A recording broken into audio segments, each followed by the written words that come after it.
Bienvenue dans Décryptage. Cette série de podcasts s'est donnée pour mission de vous aider, vous dirigeants, à mieux appréhender les changements qui secouent la vie de l'entreprise et qui vont aboutir, dans les années qui viennent, à repenser de A à Z les stratégies, les investissements et aussi les manières de faire. Une révolution ?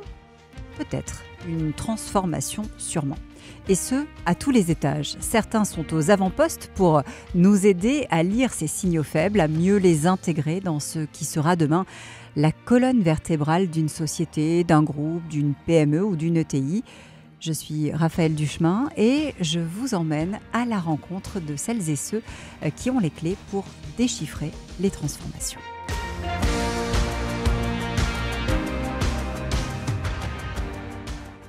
Bonjour Stéphane Salustro. Bonjour Raphaël. Merci d'être avec nous. Vous êtes responsable d'ILS, PwC France et Maghreb. À chaque fois que l'on prend le pouls des dirigeants français, on s'aperçoit qu'ils ont conscience de devoir changer de modèle, s'ils veulent évidemment que leur entreprise soit pérenne. C'est d'ailleurs un des enseignements de la CEO Survey. En quoi, justement, le M&A, qui est votre domaine de compétences, c'est-à-dire les fusions-acquisitions, sont utiles dans la boîte à outils des patrons? Est-ce que c'est aujourd'hui, peut-être plus qu'hier encore, un levier stratégique fort de transformation? Ce qui est intéressant, c'est que donc la CEO Survey indique que 60% des chefs d'entreprise français pensent que leur entreprise ne sera pas viable si elle ne se transforme pas d'ici une dizaine d'années. Ce qui est intéressant, c'est que c'est ce qu'on vit nous au jour le jour dans l'écosystème du M&A. Pourquoi ? Parce que beaucoup considèrent que le M&A est justement un accélérateur de la transformation. Et donc, beaucoup envisagent le M&A comme une solution, quand d'autres envisagent la recherche et développement ou d'autres solutions.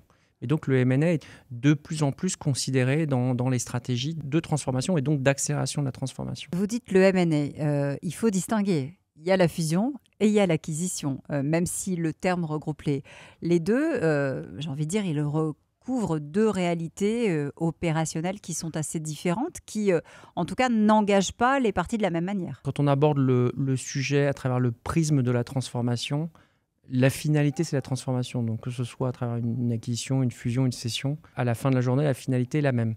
Et donc, ce qui est intéressant, c'est que, encore une fois, ce que nous disent les chefs d'entreprise dans une étude, nous, on le vit au jour le jour. C'est-à-dire que nous, moi, mes associés, on est sollicités, on est mandatés sur des transactions, la plupart du temps des acquisitions, des transactions pour des grands groupes français ou des ETI françaises qui leur permettent d'accélérer cette transformation dont on parle. Et souvent, cette transformation, elle est issue à la fois d'une réflexion stratégique, mais aussi de contraintes.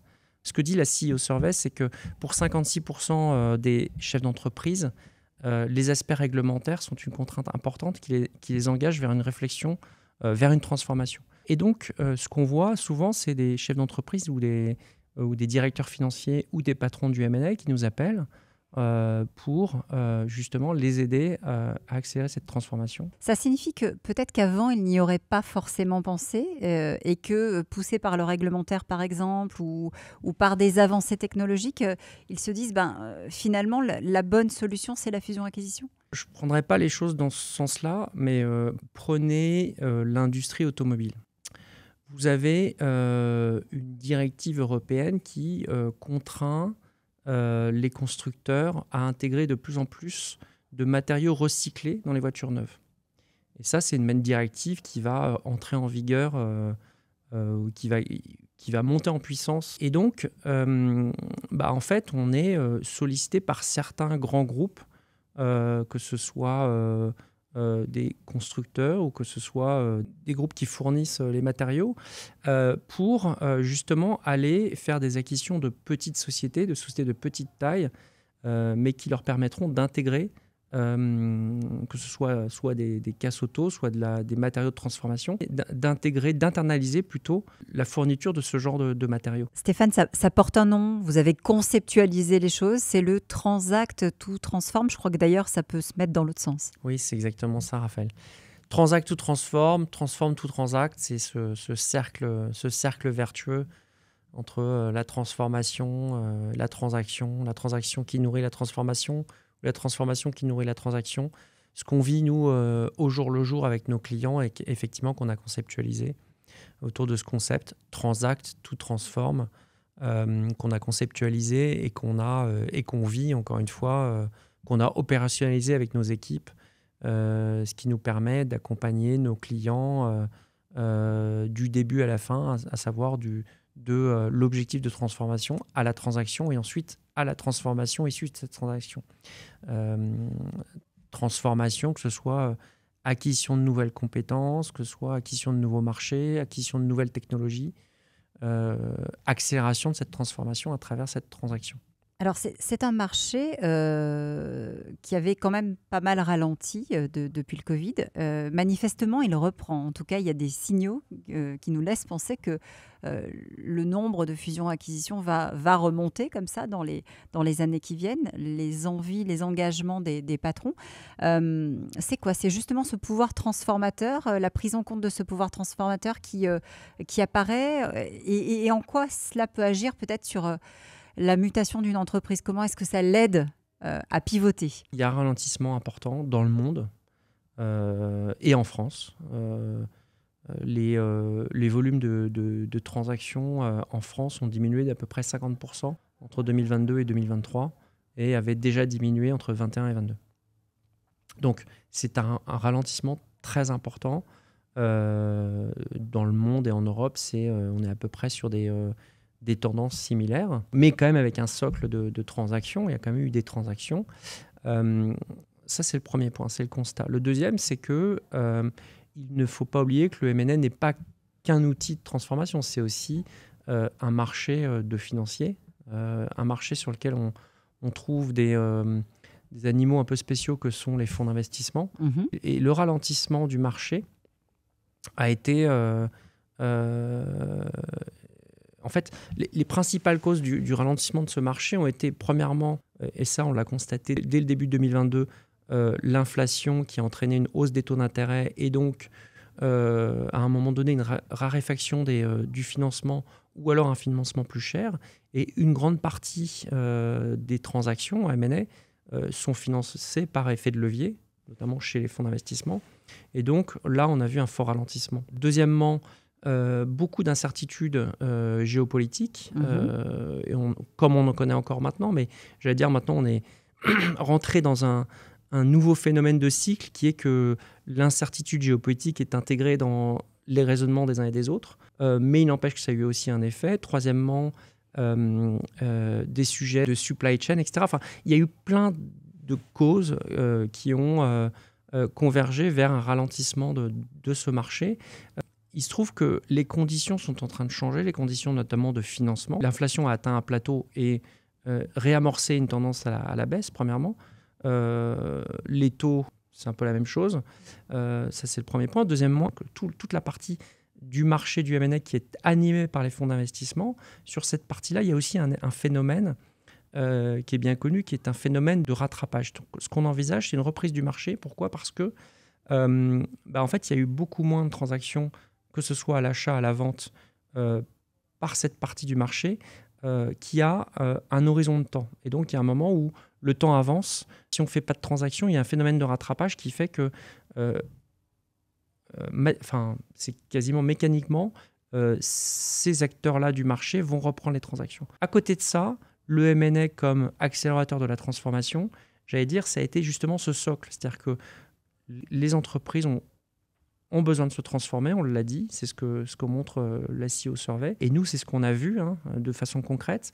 Ce qu'on a vu, c'est que l'activité qu'on a continué d'avoir quand même, ça a été beaucoup avec des acteurs, des grandes entreprises qui nous sollicitaient dans le cadre de leur transformation pour faire des acquisitions ou alors même des cessions, c'est-à-dire des cessions qui visent à justement se concentrer sur leurs activités cœur. Quand on décide de faire une fusion, une acquisition, une cession, ça veut dire aussi, quand je suis patron, quand je suis dirigeant d'entreprise, que j'accepte de laisser un pan de mon activité au passé et de regarder vers le futur en misant sur de nouvelles opportunités pour aller acquérir, par exemple, de nouvelles technologies? Si la création de valeur passe par de la transformation et donc passe par une acquisition, effectivement, il envisage une transaction. C'est pas pour autant que il va rayer un pan de son histoire. Ce qu'on voit en revanche beaucoup, c'est des grands groupes qui opèrent des revues de portefeuille et qui décident de procéder à des cessions d'activités qui sont considérées comme étant non essentielles, ce qui leur permet de se concentrer justement sur les activités cœur et de dégager des moyens pour investir et pour procéder à des acquisitions sur ces activités cœur et justement pour aller dans cette transformation dont on parlait. Donc on va chercher de nouvelles compétences. On vient additionner des compétences. On va soit chercher de nouvelles compétences, soit chercher de nouveaux marchés géographiques, soit chercher de nouvelles technologies. Voilà, tout ce qui va transformer et créer de la valeur. Stéphane, quand on pense M&A, on pense d'abord financier. Or, aujourd'hui, c'est peut-être, mais vous m'arrêterez si je me trompe, peut-être un peu moins vrai qu'hier, parce qu'on a, pour ajouter de nouvelles cordes à son arc quand on est une entreprise, il va falloir discuter avec toutes les parties prenantes, c'est-à-dire les ressources humaines, c'est-à-dire la direction juridique. Ce sont finalement tous ces aspects qui vont permettre d'aller chercher comme ça les bonnes propositions. Vous avez entièrement raison. Et je pense que c'est ce qui fait, l'intérêt de mon métier, en fait. C'est que c'est un métier qui permet d'appréhender l'entreprise de façon holistique, au sens où quand on va conseiller un de nos clients qui s'apprête à investir dans une entreprise, il va nous demander de regarder tous les pans de l'entreprise et pas uniquement les états financiers, mais également le juridique, le fiscal, mais aussi l'opérationnel, l'humain, vous avez raison, le réglementaire, la technologie, et j'allais dire, j'aurais dû commencer par ça, la stratégie en fait. Et ouvrir le capot d'une cible, c'est décomposer son business model, et c'est ce qui rend passionnant notre métier, parce qu'on est amené à découvrir beaucoup de business models différents les uns des autres, et on vit l'évolution, on vit la transformation de la société, on vit de la transformation des sociétés à travers ce métier en fait. Fusion-acquisition, ça peut être perçu aujourd'hui comme une étape, et vous l'avez évoqué, qu'on franchit plus tôt quand le climat extérieur est solide et un climat de confiance. Or, avec les crises qui se sont enchaînées, ça n'est pas forcément le cas. On ne sait pas quand est-ce qu'elles s'arrêteront d'ailleurs. Est-ce que vous diriez justement que c'est une occasion supplémentaire de prendre un tournant ? Tout dépend à la fois du contexte, de l'industrie dans laquelle vous évoluez, de votre situation, etc., etc. Mais effectivement, dans les cycles comme ceux qu'on a vécus récemment, ces cycles regorgent d'opportunités pour notamment des grands groupes qui cherchent à se transformer et qui vont avaler des entreprises de petite taille ou de taille intermédiaire. Ce qu'on a remarqué, nous, c'est que les groupes qu'on a accompagnés ces dernières années ont tendance à faire beaucoup d'acquisitions de petite taille, justement dans cette logique de transformation qui leur permet à la fois d'acquérir des nouvelles technologies, mais aussi de limiter le risque sur chacune des acquisitions prises indépendamment les unes des autres. C'est aussi une façon de monitorer son risque, en fait. On a commencé avec la boîte à outils. J'aimerais bien qu'on boucle avec cette boîte à outils. En quoi, justement, si vous deviez convaincre les dirigeants d'utiliser le M&A, en quoi ce M&A, c'est un outil essentiel aujourd'hui de transformation ?